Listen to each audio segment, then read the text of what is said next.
All week long, we've been talking about relationships, from dating to how a marriage can recover from an affair. Joining me again is Dr. Michelle Golland, a clinical psychologist from California. And once again, we thank you for being with us today. My pleasure, Ron. We are talking about how a blissful marriage becomes a battlefield. The question is, how does this happen? Many difficult marriages have things in common. When you're in a difficult, painful marriage, it can feel like you're in the middle of a minefield and you're just walking on eggshells and waiting for the next shoe to drop or bomb to go off. It's very painful and very difficult, and it truly is a downward spiral that occurs in these sorts of difficult marriages. I would imagine a lack of communication is obviously at the forefront here. It's huge. The biggest problem in marriages is conflict resolution. It's how do you resolve conflict?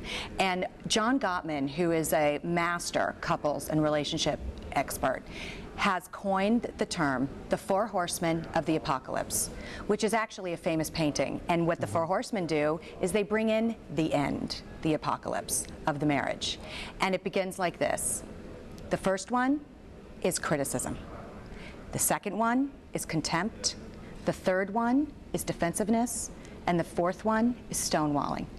And the criticism is very different than complaining. We all, Ron, have complaints in our relationships, but criticism starts to border on difficult language, negative feelings and emotion, and adding in another layer into the complaint, like, you're so selfish that you don't balance the checkbook.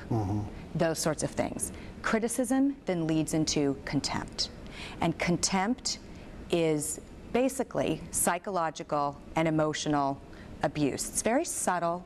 We may have moments where we all act contemptuous, but in relationships like this, it's a continual cycle that they're in, and there's mockery, there's name calling.